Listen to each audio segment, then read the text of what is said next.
नमस्कार, मैं हूं आपके साथ पूजा कविया गोमा। एपीएन के लोकप्रिय कानूनी प्रोग्राम लीगल हेल्पलाइन में आप सभी का स्वागत है।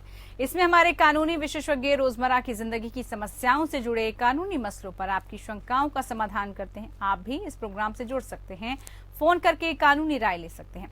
आज हम आपको कंपनी खोलने के बारे में जानकारी देंगे। आज के दौर में काफी लोग अपनी कंपनी खोलने का सपना पालते हैं, लेकिन कम ही इसमें सफल हो पाते हैं। इसके पीछे की वजह ये नहीं कि कंपनी खोलने की प्रक्रिया बहुत सीधी सरल नहीं है, बल्कि वजह यह है कि लोगों को इसके बुनियादी नियम कानून की जानकारी ही नहीं हो पाती, जिसकी वजह से उनका अपना कारोबार करने का और उसे आगे बढ़ाने का सपना अधूरा रह जाता है। ऐसे में अगर आप भी अपनी कंपनी खोलना चाहते हैं, इसकी पूरी प्रक्रिया जानना जरूरी है। सबसे पहले रजिस्ट्रेशन की प्रक्रिया पूरी करनी पड़ती है। आजकल तो ये प्रक्रिया ऑनलाइन भी होने लगी है और काफी आसान बना देती है, लेकिन अभी भी किसी प्राइवेट लिमिटेड कंपनी के रजिस्ट्रेशन के लिए 2 सप्ताह का समय लगता है। और भी कई प्रक्रियाएं हैं इसकी, जिसके बारे में आज हम जानकारी देंगे।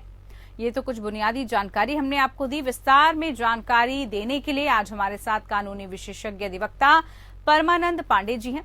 परमानंद पांडे जी आपको कंपनी से जुड़े तमाम कानूनी पहलुओं की जानकारी देंगे। अगर आपका कंपनी खोलने से जुड़ा कोई भी सवाल है तो आप फोन करके राय ले सकते हैं। हमारा फोन नंबर इस वक्त आपकी टेलीविजन स्क्रीन पर फ्लैश हो रहा है। तो कंपनी खोलने से जुड़ी कानूनी जानकारी के लिए आप इन नंबर्स पर कॉल कर सकते हैं और हमारे साथ जुड़ सकते हैं।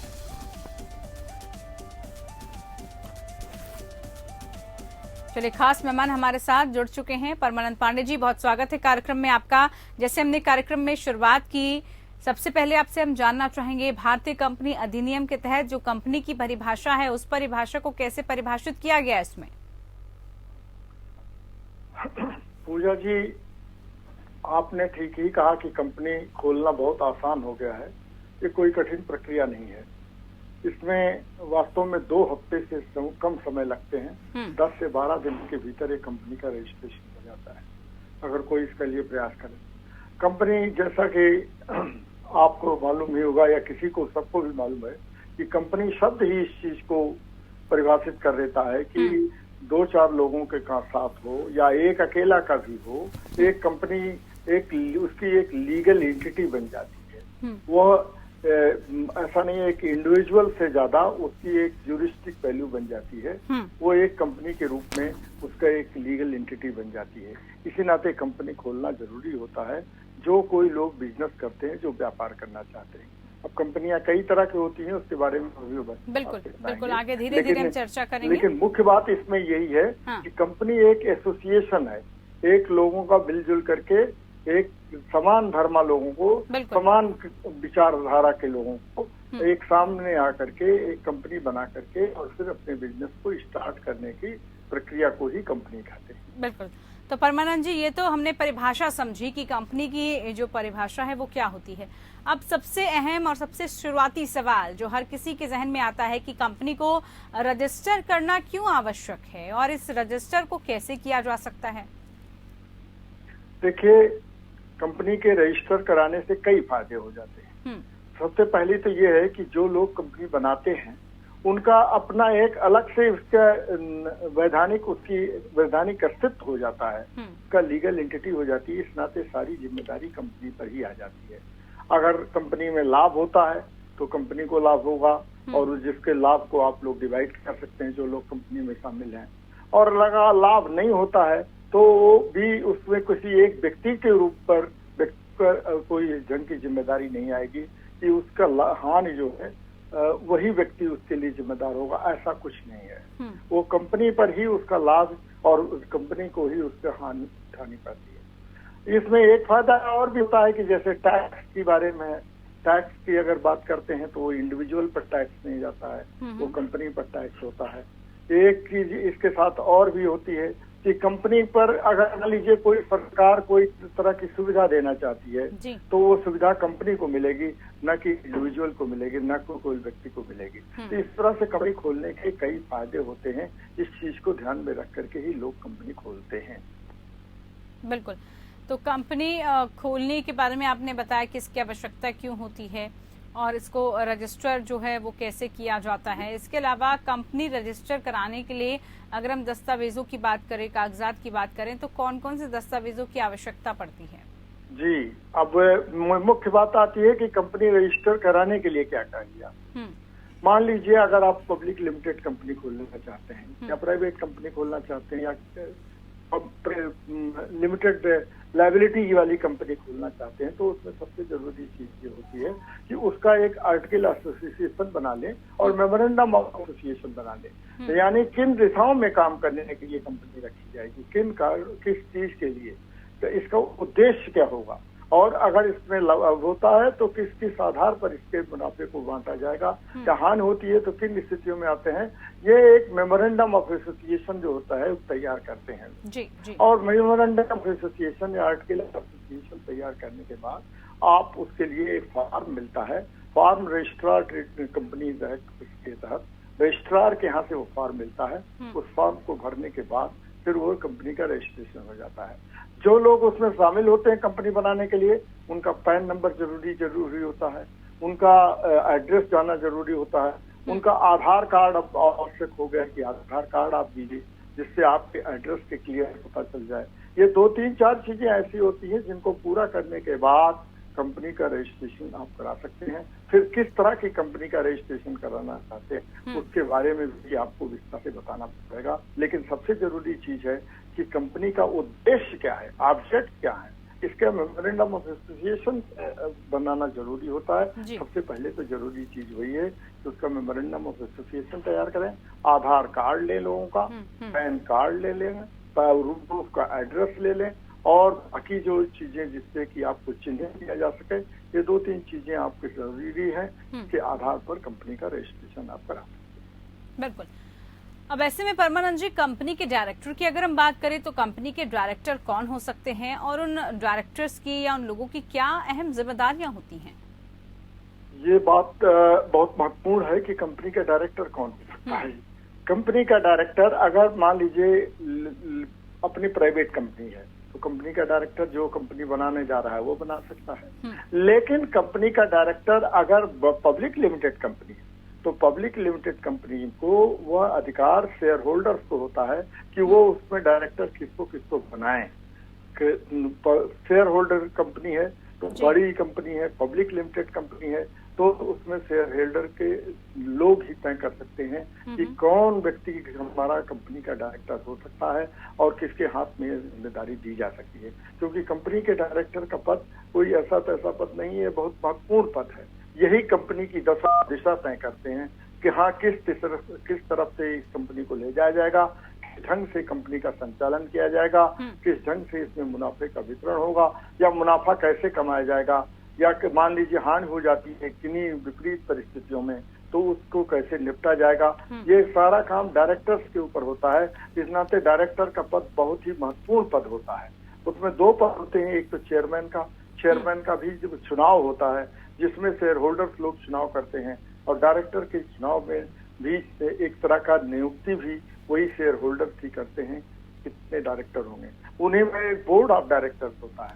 बोर्ड ऑफ डायरेक्टर्स में एक चीफ होता है, चीफ एग्जीक्यूटिव ऑफिसर जिसको आप कहते हैं कि चीफ बोर्ड ऑफ डायरेक्टर्स का चेयरमैन होगा। वो आदमी देखेगा कि किस ढंग से हम कंपनी को किस दिशा में ले जाना चाहते हैं। इस ढंग से वो महत्वपूर्ण जिम्मेदारी उसके ऊपर आती है। लेकिन अगर प्राइवेट लिमिटेड कंपनी है या लिमिटेड लायबिलिटी वाली कंपनी है तो उसमें इतना कठिन नहीं होता। उसमें जो व्यक्ति पूंजी लगाता है, जो व्यक्ति इस चीज को शुरू करता है वही डायरेक्टर बन सकता है और उसी को ही ये जिम्मेदारी होती है कि वो आगे बढ़ा सकता है। बिल्कुल। अब परमानंद जी, डायरेक्टर की बात तो हमने कर ली, लेकिन कंपनी में जो बोर्ड बनता है वो कैसे बनाया जाता है और कौन इसमें सदस्य रहते हैं, और जो पूरा बोर्ड होता है उसका काम क्या होता है, वो क्या काम किस तरह से काम करते हैं? देखिए, बोर्ड तो चाहे कंपनी का हो चाहे कहीं का हो, कंपनी का एक ये होती है कि बोर्ड ही, मैंने शुरू में ही इस चीज को बता दिया कि वो दशा और दिशा तय कर देता है, किस दिशा में इसको ले जाना है, किस दिशा में कंपनी को रखना है, किस तरफ इसको ले जाना है, कैसे इसकी उन्नति की करनी है, कैसे इसको प्रोग्रेस के रास्ते पर ले जाना है। ये बोर्ड ऑफ डायरेक्टर्स ही इस चीज को तय करता है। बोर्ड ऑफ डायरेक्टर्स तय करने के बाद जैसे पब्लिक लिमिटेड कंपनी है तो उसमें वही शेयर होल्डर ही इस चीज को तय करते हैं। और मेमोरेंडम एसोसिएशन में इस चीज में होता है कि बोर्ड ऑफ डायरेक्टर्स में कितने लोग होंगे, 7 लोग होंगे या 5 लोग होंगे या 3 ही लोगों का बोर्ड ऑफ डायरेक्टर्स होगा, या कई कई जगहों पर तो अब तो 9 और 11 की भी करने लगे हैं लोग, बोर्ड ऑफ डायरेक्टर्स बनाने लगे हैं। और जितनी बड़ी कंपनी होगी, जितना बड़ा उसका कारोबार होगा, उसके आधार पर कंपनी के बोर्ड ऑफ डायरेक्टर्स भी तय किए जाते हैं। तो अगर मान लीजिए कंपनी में 5 या 7 लोग हैं जो बोर्ड ऑफ डायरेक्टर्स के पास हैं, तो उन्हीं के बीच में बैठक होती है और वही अपने तय करते हैं कि नहीं, इस दिशा में हम लोगों का इतने उपलब्धि रही है और इसके आगे हम इस चीज को ले जाएंगे। फिर वही एनुअल रिपोर्ट तैयार करते हैं और उसी एनुअल रिपोर्ट को उनके बोर्ड ऑफ डायरेक्टर्स के सिग्नेचर से ही सारी चीजें जो फैसला की जाती है कि वो ले आते हैं। फिर एनुअल जनरल बॉडी की मीटिंग होती है। एनुअल जनरल बॉडी की मीटिंग में उसके शेयर होल्डर्स के सामने वो प्रस्ताव रखा जाता है। शेयर होल्डर्स वो उस प्रस्ताव को कई बार पास करते हैं, कई बार उसमें संशोधन भी करते हैं, लेकिन अच्छा बोर्ड ऑफ डायरेक्टर्स लोग में से वही बोर्ड माना जाएगा जो अपने प्रस्तावों को शेयर होल्डर से उस चीज को पास करा ले और उसको उस पर काम करे। बिल्कुल, तो इस तरह से जो बोर्ड है उसका काम रहता है। अब हम बात करें परमानंद जी कंपनी रजिस्ट्रार की, तो उसका अहम जो रोल रहता है, उसकी जिम्मेदारियां क्या रहती है, उसको क्या काम करना होता है? देखिए, रजिस्ट्रार कंपनी का जो काम है वो कंपनी का रजिस्टर करना और इस चीज का देखभाल करना कि कंपनी का सही रास्ते पर जो मेमोरेंडम ऑफ अंडरस्टैंडिंग में दिया गया है बात, उसके अनुसार वो काम कर रहा है कि नहीं।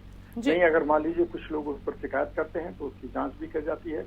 लेकिन एक चीज मैं यहाँ साफ बता दूं कि रजिस्ट्रार कंपनी नॉर्मली ये सेंट्रल गवर्नमेंट ही अपॉइंट करती है। सेंट्रल गवर्नमेंट के ही प्रतिनिधि के रूप में रजिस्ट्रार ऑफ कंपनी काम करते हैं। वो उनका काम होता है कि कंपनी जिस चीज को हमारे सामने ले आई है, क्या उससे डिविएट तो नहीं कर रही है, कहीं उससे अलग थलग तो काम नहीं कर रही है, कोई ऐसा काम तो नहीं कर रही है जो इलीगल हो। अगर वो इलीगल काम कर रही है तो कंपनी को दंड लगाने का अधिकार भी रजिस्ट्रार को होता है, यहाँ तक कि उसको कैंसिल करने का भी अधिकार होता है। लेकिन अगर कंपनी ठीक ढंग से काम कर रही है तो रजिस्ट्रार ऑफ कंपनी उस चीज को आगे बढ़ने देता, उसमें कोई दखलंदाजी नहीं करता है। रजिस्ट्रार ऑफ कंपनीज का काम केवल इतना होता है कि वो इस चीज की मॉनिटरिंग करे कि कंपनी का जो उद्देश्य दिया गया है, जो एम्स एंड ऑब्जेक्ट्स दिए गए हैं, उस एम्स और ऑब्जेक्ट्स के अनुसार वो काम कर रही है और उसमें कहीं कोई गड़बड़ नहीं हो रही है। अगर उसमें कोई गड़बड़ होती है तो उस पर वो अंकुश लगाने का अधिकार रजिस्ट्रार ऑफ कंपनी रजिस्ट्रार के रूप पर होता है, जो कंपनी उस चीज को लगाते हैं। वो सेंट्रल गवर्नमेंट का प्रतिनिधि होता है, वो सरकार का प्रतिनिधि होता है। उसको ये देखना होता है कि वो निष्पक्ष भाव से, तटस्थ भाव से, ऑब्जेक्टिव रूप से वो कंपनी काम करे और कंपनी के काम के रूप में और कोई बाधा और व्यवधान उत्पन्न वो न करे। परमानंद जी, 1% कंपनी की भी हम बात कर रहे थे, अलग अलग कंपनियों की जब हम बात करें तो एकल व्यक्ति कंपनी क्या होती है? एकल व्यक्ति कंपनी जैसे शब्द से ही पूरा शब्द से ही स्पष्ट हो जाता है कि एक व्यक्ति की कंपनी, उसको एकल व्यक्ति कंपनी कहते हैं। एक ही व्यक्ति का जो है वन मैन, ये सोल प्रोप्राइटरशिप की कंपनी। इसमें एक ही व्यक्ति उसका मालिक होता है और वही उस कंपनी को चलाता है और वो उसका लाभ और हानि का ही वही जिम्मेदार होता है, वही इस चीज को देखता है। तो इसके लिए भी रजिस्ट्रेशन की प्रक्रिया करने के लिए जो पब्लिक लिमिटेड कंपनी है उससे थोड़ा सा इतर होती है। इतर ये इस बात का हो गई कि उसमें दूसरे लोगों से सिग्नेचर करना होता है, दूसरे लोगों से सिग्नेचर करा करके उनको उस पर सहमत करना होता है। लेकिन एकल कंपनी में वही व्यक्ति ही इस चीज को अपने ही मेमोरेंडम ऑफ अंडरस्टैंडिंग और आर्टिकल ऑफ एसोसिएशन खुद तैयार कराता है और करता है और उसी को वो ले जा करके जमा करके उसके आधार पर उसका रजिस्ट्रेशन कराता है। जैसे कि आपने देखा होगा बोर्ड ऑफ डायरेक्टर्स में वहां इस चीज को वो देखते हैं कि कंपनी के अहित में कोई काम न होने पाए, कंपनी के हित में ही सारा काम होना चाहिए। वैसे यहाँ एकल कंपनी में ही, एकल जो कंपनी है सोल प्रोप्राइटरशिप की, उसमें भी यही है कि वो व्यक्ति इस चीज पर ध्यान रखेगा कि वो कंपनी के हित के लिए काम हो रहा है, कंपनी के अहित के लिए कोई काम उसमें नहीं होता है। बस दोनों में अंतर इतना ही हो जाएगा कि इसमें अगर कोई लाभ या हानि होती है तो उसका व्यक्ति जिम्मेदार होगा और वो जो कंपनियां शेयर की कंपनी होती है, शेयर होल्डिंग वाली कंपनी होती है, उसमें पूरा शेयर होल्डर्स उस चीज के लिए जिम्मेदार होते हैं और उन पर सब पर लाभ या हानि पूरी तरह से उनमें विभाजित कर दिया जाता है। डिविडेंड मिलता है या हानि मिलती है तो उसमें उनको लाभ नहीं, उनको डिविडेंड नहीं मिल पाता है।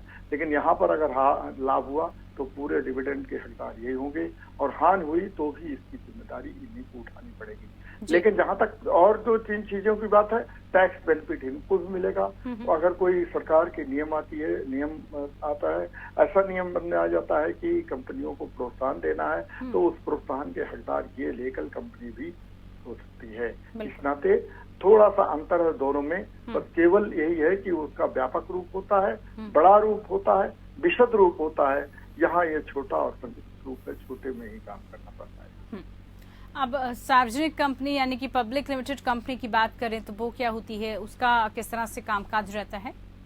हाँ, पब्लिक लिमिटेड कंपनी का जैसे मैंने शुरू में कहा था कि एक पब्लिक लिमिटेड कंपनी अगर फॉर्म करते हैं तो उसमें शेयर फ्लोट किए जाते हैं, लेकिन एकल कंपनी में शेयर नहीं फ्लोट किए जाते हैं, शेयर नहीं बनाने पड़ते हैं। जैसे कोई बड़ी लिमिटेड कंपनी थी तो उसके स्टॉक एक्सचेंज पर उसके शेयर वो खरीद फरोख्त होती है, वहां पर उसको लिस्टिंग करानी पड़ती है और लिस्टिंग करके उसके खरीद शेयर उसके बेचे जा सकते हैं, खरीदे जा सकते हैं। लेकिन एकल कंपनी में ऐसी कोई बात नहीं है कि आपको शेयर कंपनी का कहीं पर लिस्ट कराना पड़ेगा। ऐसा स्टॉक होल्डिंग कंपनी ये नहीं होती है, क्योंकि स्टॉक नहीं स्टॉक होता है, ये अपना ही स्टॉक को अपने पास बना के रखते हैं। ये इस नाते ये इनको शेयर के लिए स्टॉक एक्सचेंज पर रजिस्ट्रेशन नहीं कराना पड़ता है, जो कि उसमें कराना पड़ता है। उसमें एक जरूरी है कि एनुअल जनरल बॉडी मीटिंग होती है, जिसमें शेयर होल्डर्स को बुलाया जाता है और शेयर होल्डर्स को हमेशा एक हिसाब देना पड़ता है, और वही हिसाब देना पड़ता है जिसको आपने रजिस्ट्रार ऑफ कंपनीज को पास भेजा है। रजिस्ट्रार ऑफ कंपनीज के पास जिस ढंग का हिसाब बनाया जाता है, चार्टर्ड अकाउंटेंट बना के देता है, उसी हिसाब को आप ले जाकर के वहाँ रजिस्ट्रार ऑफ कंपनीज के पास देते हैं। यहाँ भी आपको देना पड़ता है रजिस्ट्रार ऑफ कंपनीज को पूरा हिसाब किताब, लेकिन बस इतना ही होता है कि आपको एनुअल जनरल बॉडी मीटिंग नहीं करनी पड़ती है। एनुअल जनरल बॉडी मीटिंग में आपको शेयर होल्डर्स को नहीं पड़ता है और उनके सामने अपना हिसाब किताब पूरा नहीं देना पड़ता है। ये खास बात है और कोई खास अंतर उस ढंग से नहीं माना जाएगा। लेकिन कार्य क्षेत्र जो है उनका बहुत व्यापक होता है, बहुत विशद होता है, बहुत बड़ा होता है, जबकि इनका कार्य क्षेत्र बहुत छोटा होता है और उतने स्तर पर नहीं होता है, उतने बड़े लेवल पर नहीं होता है। चलिए, अब जैसे आपने इसके बारे में बताया, अब साझेदार कंपनी के बारे में भी जानना चाहेंगे। लिमिटेड लायबिलिटी पार्टनरशिप कंपनी क्या होती है? लिमिटेड लायबिलिटी पार्टनरशिप कंपनी में इसमें 2 या 3 या 4 या 5 लोग होते हैं, जो उन पर लायबिलिटी जो है, जो उन पर जिम्मेदारी होती है, वो एक लिमिटेड होती है। 4 या 5 लोग होते हैं, वो उनकर एक लिमिटेड लायबिलिटी होती है। वो उसमें 4 या 5 लोग उनके एक उद्देश्य के लिए शुरू करते हैं कि ये उस उद्देश्य से ये इस कंपनी को हमें शुरुआत करनी है, और उसमें किसकी कितनी जिम्मेदारी होती है उसके बारे में निश्चित तय किया जाता है। तो उसमें लिमिटेड जिम्मेदारी होती है, बहुत ज्यादा जिम्मेदारी का नहीं होता है, भान नहीं होता है कि बहुत बड़ी जिम्मेदारी किसी को दी गई। जैसे पब्लिक लिमिटेड कंपनी में भी आप देखेंगे तो जो शेयर होल्डर्स होते हैं उनके पास तो कोई जिम्मेदारी उस ढंग की होती ही नहीं, सारी जिम्मेदारी बोर्ड ऑफ डायरेक्टर्स के पास होती है। लेकिन जो लिमिटेड लायबिलिटी की कंपनी होती है उसमें जितने लोग होते हैं, 3 या 4-5 लोग, ज्यादा लोग तो होते नहीं उसमें, वो 3-4-5 लोग जो होते हैं उनके अंदर एक लिमिटेड लायबिलिटी होती है, तो वह इतनी लायबिलिटी को पूरा करेंगे, इतना उनकी जिम्मेदारी होगी और उस जिम्मेदारी का उनको पूरी तरह से निर्वहन करना पड़ेगा।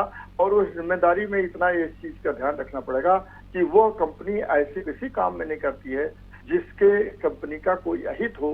ये जिम्मेदारी ये सारे लिमिटेड लायबिलिटी पार्टनरशिप वालों को देखनी पड़ती है। बिल्कुल। परमानंद जी, अब जरा शेयर ट्रांसफर सुविधा के बारे में आपसे जानकारी चाहेंगे। किन हालातों में शेयर को स्वतंत्रता पूर्वक किसी के हाथ में भी जो ट्रांसफर है वो किया जा सकता है? ये शेयर ट्रांसफर की तो बात आप देखिए, आजकल तो सारी चीजें डीमैट कर दिया है उन्होंने कहा डीमेटेरियलाइज कर दिया है कि आपको घर में ले आने की जरूरत नहीं है। पहले तो हार्ड कॉपी मिलती थी, अब तो आजकल पब्लिक लिमिटेड कंपनीज के सारे कॉपी जो है डीमैट कर दिया है उन्होंने। डीमैट में यह है कि आप उसको खरीद सकते हैं, बेच सकते हैं, जिसको देना चाहे उसको दे सकते हैं, लेकिन ऐसे मुफ्त में नहीं दे सकते हैं। उसका एक नियम होता है, उसके आधार पर जितने का शेयर है उतने को देना पड़ेगा आपको। इसमें कभी कई बार वो शेयर जो है कम दाम पर भी मिल जाते हैं, कई बार वो ज्यादा दाम पर मिल जाते हैं, कई दाम उसके ऊंचे होते हैं, कई बार उनके दाम नीचे होते हैं। तो ट्रांसफर में इतना कोई कठिन काम नहीं होता है, बस केवल उसको आपने खरीदा या बेचा, फिर उसकी सूचना रजिस्ट्रार के यहाँ पहुंच जाती है कि इस व्यक्ति ने इतना शेयर बेच दिया है और या इस व्यक्ति ने इतना शेयर हमसे खरीद लिया है। इसमें कोई झंझट के काम नहीं है और आ गया है। अब तो बहुत ही आसान तरीका हो गया है, जब से डिमेटेरियलाइजेशन हो गया, जब से डीमैट हो गया, फॉर्म जो है हार्ड फॉर्म में नहीं आता है, हार्ड कॉपी के रूप में नहीं आता है, तब से बहुत आसान हो गया। पहले होता था, थोड़ा कठिन होता था, उसको ले जाना पड़ता था, फिर उसके पास भेजना पड़ता था, फिर उस पर टिकट लगाने पड़ते थे। आजकल कोई ऐसी जिम्मेदारी नहीं होती है, आजकल सारे कंप्यूटर पर ऑनलाइन ये सब व्यवस्था हो गई है। परमानंद जी, अब जिसको लेकर बार बार जिक्र किया जाता है, तमाम सरकारें भी इसको लेकर कोशिश कर रही हैं कि किया जाए, स्टार्टअप आजकल सबसे ज्यादा चलन में है। ये तो ये स्टार्टअप क्या होता है, स्टार्टअप आखिरकार क्या है? देखिए, आजकल तो कंपनी से ज्यादा चर्चा स्टार्टअप की होने लगी। बिल्कुल बिल्कुल। आज आप कहीं भी बात करिए तो लोग स्टार्टअप की बात करते हैं। स्टार्टअप माने एक चीज को लेकर के बात की गई हो, एक ही उद्देश्य को, एक जैसे आप देखेंगे, 2-3 उदाहरण मैं आपको देता हूं। जैसे आप पेटीएम देखिए, जैसे ओला और उबेर टैक्सी सर्विस देख लीजिए दिल्ली में या कहीं भी पूरे हिंदुस्तान में। तो इनका एक काम होता है कि हम इस टैक्सी सर्विस को चलाएंगे और इसका ये उद्देश्य होगा, ये स्टार्टअप के रूप में हो गया। और आजकल तमाम सारी स्टार्टअप जो अच्छी कंपनियां हैं, स्टार्टअप बनी हुई हैं, वो यूनिकॉर्न हो गई। यूनिकॉर्न का मतलब ये हुआ कि वो कंपनी जो 100 करोड़ से ज्यादा का बिजनेस करती हो, उसको यूनिकॉर्न कंपनी कहते हैं। तो ये स्टार्टअप कंपनियां, जैसे आप पेटीएम को ही देख लीजिए, पेटीएम का एक उद्देश्य के लिए है कि आप उससे अपने पैसे को कहां से ट्रांसफर कर सकते हैं और कहीं भी भेज सकते हैं, किसी भी समय डिजिटल ट्रांसफर करने का एक सिस्टम बन गया है। ऐसे तमाम कंपनियां यहाँ पर शुरू हो चुकी हैं, हिंदुस्तान में नहीं पूरी दुनिया में, जो ये स्टार्टअप कंपनी के रूप में हुई हैं। वो उनका एक ही उद्देश्य होता है कि हम इसके अलावा किसी दूसरे शहर में नहीं जाएंगे, हम डाइवर्सिफिकेशन नहीं करेंगे। डाइवर्सिफिकेशन करेंगे तो फिर वो स्टार्टअप नहीं रह जाएंगे, वो स्टार्टअप के अलावा उनका कैरेक्टर चेंज हो जाएगा। लेकिन जो स्टार्टअप कंपनियां होंगी वो एक काम के लिए अपने को जोड़ेंगे, उसी के प्रति समर्पित भाव से काम करेंगे और उसी समर्पण भाव से काम करने में ही उनका लाभ होगा, और जिसके लाभ को वो आपके सामने रख सकते हैं। जैसे मैंने आपको ओला का दिया उदाहरण, जैसे उबेर का उदाहरण दिया, जैसे पेटीएम का उदाहरण दिया, ऐसे ऐसे बहुत सारी कंपनियां हैं जो उसी चीज को देखती हैं और इस चीज को ला। लेकिन आजकल सबसे ज्यादा महत्व स्टार्टअप कंपनियों को दे दिया गया है, और ये जान करके आश्चर्य होगा कि वो रातों रात ये कंपनियां यूनिकॉर्न बन जाती हैं। यूनिकॉर्न का मतलब जो 100 करोड़ से ज्यादा का कारोबार करने लगती है। बिल्कुल, और देख रहे हैं हम कई उदाहरण उसके। अब परमानंद जी, आज कंपनी खोलने को लेकर आपने तमाम जानकारी दी, बहुत शुक्रिया इसका। आप हमारे साथ जुड़कर तमाम जानकारी दी। चलिए, फिलहाल के लिए लीगल हेल्पलाइन में इतना ही। मुझे दीजिए इजाजत, नमस्कार।